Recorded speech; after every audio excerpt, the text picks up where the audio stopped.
సంతానం కావాలనుకునే ఆశే వారికి ఆసరా. కొన్ని ఫెర్టిలిటీ కేంద్రాల మోసాలు ఏ స్థాయిలో ఉన్నాయో కళ్లకు కట్టింది హైదరాబాద్లో వెలుగు చూసిన యూనివర్సల్ సృష్టి ఫెర్టిలిటీ సెంటర్ ఘటన.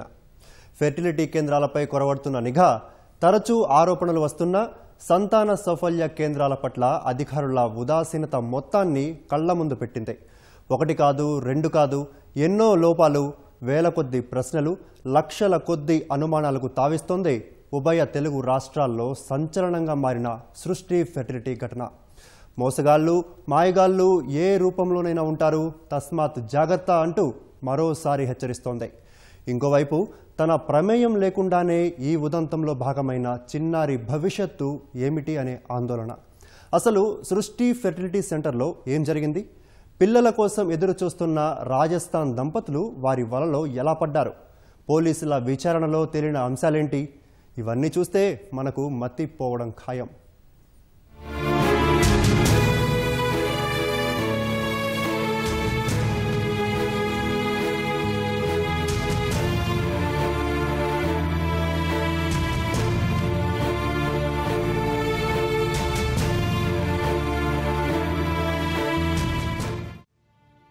యూనివర్సల్ సృష్టి ఫెర్టిలిటీ కేంద్రంలో వెలుగు చూసిన ఘటన రెండు తెలుగు రాష్ట్రాలను నివ్వెరపోయేలా చేస్తోంది. ఫెర్టిలిటీ కేంద్రాలు, అందులో ఉండే డాక్టర్లు అత్యాశకు పోయి ఎంతటి దురాగతాలకు తెగబడుతున్నారన్న విషయాలను కళ్లకు కట్టింది. లక్షలు దండుకొని అక్రమంగా అద్దె గర్భాలకు తెరతీస్తున్నారని మరోసారి రుజువైంది. చెల్లిస్తోన్న డబ్బు తమకు కావాలనుకున్న బిడ్డ కోసమా, లేక ఎవరో వద్దనుకున్న శిశువు కోసమా అన్న ప్రశ్నను లేవనెత్తుతోంది యూనివర్సల్ సృష్టి ఫెర్టిలిటీ కేంద్రం ఘటన. కాసుల కోసం తల్లి గర్భాన్ని కొనటం తప్పని తెలిసినా అవేవీ లెక్క చెయ్యకుండా ఏకంగా సరోగసి చెయ్యకుండానే చేశామని నమ్మబలికి లక్షలు దండుకున్నారు. అసోం నుంచి వచ్చి హైదరాబాద్ లో ఉంటోన్న ఓ గర్భిణిని గుర్తించి వారికి 90,000 ఇచ్చి బిడ్డను కొన్నారు. ఇది మీ బిడ్డే అని సంతానం లేక సరోగసి కోసం వచ్చి లక్షలు కట్టిన మరో దంపతులను నమ్మించే ప్రయత్నం చేశారు. పవిత్రమైన వైద్య వృత్తిలో ఉండి ఇంతటి దురాగతానికి పాల్పడిన వైద్యురాలు డాక్టర్ నమ్రతను పోలీసులు అరెస్టు చేసి విచారిస్తున్నారు. ప్రస్తుతానికి ఈ కేసులో వైద్యురాలితో పాటు 8 మందిని అరెస్టు చేసి విచారణ జరపగా విస్తుగొలిపే అనేక ఘటనలు వెలుగు చూశాయి. Is easily able to attract these vulnerable customers, and then she said that okay, we will arrange the child for you and you are not fit for conceiving. Surrogacy is an ideal option for you. అట్లా వాళ్ళకి మాయమాట చెప్పేసి వాళ్ళకి ఇట్లా ఈ చైల్డ్ని వాళ్ళకి hand over చేస్తాం జరిగింది. And in reality ఇది సరోగసీ కేసు కూడా కాదు, it's actually a child trafficking case which has a much deeper angle than the fertility clinic involved. Because now they are procuring children. In this case, the husband and wife, original parents of the baby, are from Assam. And వాళ్ళు ఇక్కడ సిటీలో ఉంటూ వాళ్ళని ఇట్లా vulnerable couples ఎవరు ఉంటారు, lower income groups వాళ్ళు ఎవరు ఉంటారు, వాళ్ళకి చిన్న అమౌంట్ ఆశ చూపించేసి ఇట్లాంటి multiple agents are operating in the area. So వీళ్ళందరినీ we have to immediately identify. And there are many what we want to basically ఈ ప్రెస్ బ్రీఫింగ్తో వాట్ మేము మిగతా పబ్లిక్ కి ఎవరున్నారో వాళ్ళకి మెసేజ్ ఇస్తున్నాం. సికింద్రాబాద్ ప్రాంతంలో ఓ రెసిడెన్షియల్ భవంతిలో యూనివర్సల్ సృష్టి ఫెర్టిలిటీ కేంద్రం నిర్వహిస్తున్నారు డాక్టర్ ఏ నమ్రత. హైదరాబాద్ తో పాటు వైజాగ్ లోను క్లినిక్ నిర్వహిస్తున్నారు. తెలంగాణ మెడికల్ కౌన్సిల్ లో ఆమె రిజిస్టర్ చేసుకోగా ఇప్పటికే అది ఎక్స్పైర్ అయిపోయింది. 2021లోనే ఆమె హాస్పిటల్ నిర్వహించడం లేదని క్లోజర్ రిపోర్టు కూడా ఇచ్చారు. అంతకుముందు అక్రమాలు, అవకతవకలపై ఆమె ఆసుపత్రిపై జరిగిన రైడ్ కు సంబంధించి కేసులు ఇంకా కూడా నడుస్తున్నాయి. అయినా ఆమె దందాలు మాత్రం ఆగలేదు. గుట్టుగా ఆసుపత్రి నిర్వహిస్తూనే ఉన్నారు. సంతానం కలగని వారికి అవగాహన కల్పించే ముసుగులో రాజమహేంద్రవరం, అమలాపురం, కాకినాడ సహా తెలుగు రాష్ట్రాల్లో అనేక సంతాన సాఫల్య శిబిరాలు నిర్వహించారు. ఈ కార్యక్రమాల్లో సంతానం లేని వారే లక్ష్యంగా చేసుకుని మాయమాటలు చెబుతారు. మొదటి కన్సల్టేషన్ ఉచితం, ఐవీఎఫ్ ఫీజుల మీద 25% రాయితీ అంటూ ఆఫర్ల ఆశ చూపి పిల్లలు లేని దంపతుల ఆశ, అమాయకత్వం, అవగాహన లేమి ఆసరాగా చేసుకుని అందిన కాడికి దండుకుంటున్నారు.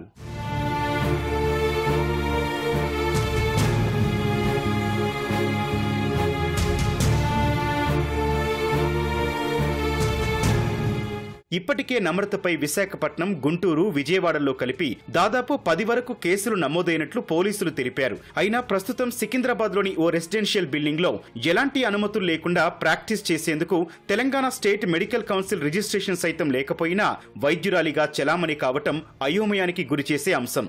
వైద్యారోగ్య శాఖ తనిఖీల్లోనూ ఏళ్ల తరబడి ఇది గుర్తించలేకపోవడం మరింత కలవరపెట్టే విషయం. ఇక ఇప్పటికే 2-3 సార్లు వైద్యారోగ్య శాఖ అధికారులు సృష్టి ఫెర్టిలిటీ కేంద్రం వద్దకు వెళ్లినా లాక్ వేసిందని అధికారులు చెబుతున్నారు. ఈ కథలో ఎవరిది తప్పు, ఎవరు సహకరించారు, డాక్టర్ నమ్రత వెనక ఎవరున్నారనే విషయాలు పోను పోను పోలీస్ విచారణలో తేలాల్సి ఉంది. ఆ వైఫల్యానికి కారణం ఎవరిదైనా ఇప్పుడు జరిగిన సోదాల్లో అక్కడ మరిన్ని జీర్ణించుకోలేని విషయాలు కనిపించాయి. ఐవీఎఫ్, సరోగసీ అక్రమాలే కాదు, మూడో కంటికి తెలియకుండా లింగ నిర్ధారణ పరీక్షలు కూడా చేస్తున్నారా అనేలా అక్కడ అందుకు సంబంధించిన సామాగ్రి దొరికింది. ఈ విషయంలోనూ ఇప్పుడు పోలీసులు కేసు పెడుతున్నారు. ఈ అక్రమాల్లో డాక్టర్ నమ్రతతో పాటు అడ్వకేట్ అయిన కుమారుడు జయంత్ కృష్ణకు భాగం ఉన్నట్టు తెలిసింది. వీరిద్దరూ కలిసి ఈ అక్రమ దందా నడిపిస్తున్నట్టు పోలీసులు తెలిపారు. ఇప్పుడు హైదరాబాద్ లో ఉన్నటువంటి సెంటర్స్ అన్ని ఉన్నాయి. దాంట్లో ఉన్న డాక్టర్స్ ఏదైతే సీనియర్ పబ్లిక్ హెల్త్ ఆఫీసర్స్ ఉన్నారో దాదాపుగా మనకు ఒక 10 మెంబర్స్ ఉన్నారు. ఆ 10 మెంబర్స్ అనేది ఇన్ని హాస్పిటల్స్ సంవత్సరంలో ఒకసారైనా విజిట్ చేయాలి. ఆ ప్రకారంగా విజిట్ అనేది చేస్తూ ఉన్నారు. అలాగే స్కాన్ సెంటర్స్ ఏదైతే ఉన్నాయో అట్లీస్ట్ మేము క్వార్టర్లీ ఒకసారైనా విజిట్ చేస్తాం.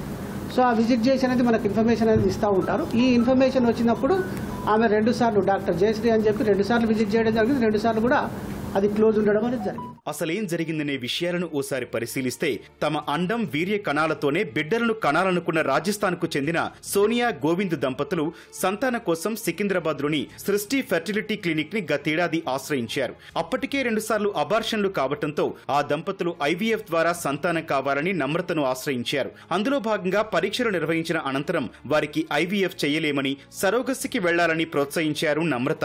ఇందుకోసం మొత్తం 30 లక్షలకు ప్యాకేజీ మాట్లాడుకోగా గతేడాది ఆగస్టులో ప్రక్రియ మొదలు పెట్టామని చెప్పారు. అయితే ముందు నుంచే తమ అండం వీర్య కణాలతోనే సంతానం కావాలని, బిడ్డ పుట్టాక తప్పక DNA టెస్టు చేయించాలని సోనాలి గోవింద్ దంపతులు షరతు పెట్టారు. అందుకు డాక్టర్ నమ్రత కూడా అంగీకరించారు. వివిధ దశల్లో మొత్తం 30 లక్షల మొత్తం తీసుకున్నారు. సెప్టెంబర్లో విశాఖపట్నంలో దంపతుల నుంచి అండం వీర్య కణం సేకరించారు.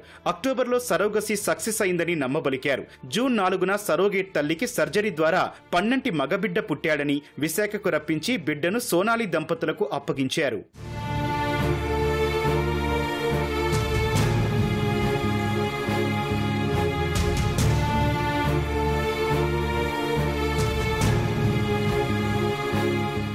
అయితే కోటి ఆశలతో సంతానం కోసం ఎదురు చూస్తోన్న సోనాలి దంపతులు పసిబిడ్డను తీసుకున్న ఆనందం కంటే బిడ్డలో తమ పోలికలు లేవన్న బెంగే ఎక్కువైంది. దీంతో DNA పరీక్షల కోసం డాక్టర్ నమ్రతపై ఒత్తిడి చేయగా ఆమె సరిగా స్పందించలేదు. దీంతో ఆ దంపతులిద్దరే స్వయంగా DNA టెస్టులు చేయించారు. దీంతో అసలు నిజం బయటపడింది.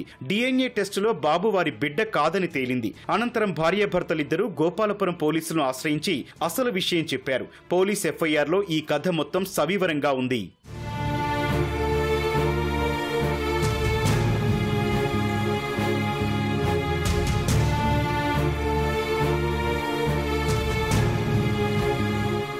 సృష్టి ఫెర్టిలిటీ కేంద్రంలో వైద్యారోగ్య శాఖ అధికారులు, పోలీసులు సంయుక్తంగా నిర్వహించిన తనిఖీల్లో విస్తుపోయే నిజాలు వెలుగు చూశాయి. ఆ బిడ్డ సోనాలి గోపాల్లకు పుట్టింది కాదని, వారి కోసం అసలు సరోగసి చేయలేదన్న విషయం వెలుగు చూసింది. ఏజెంట్ల ద్వారా హైదరాబాద్లోని ఓ గర్భవతిని గుర్తించి 90,000 చెల్లించి బిడ్డను కొనుగోలు చేశారని వెలుగు చూసింది.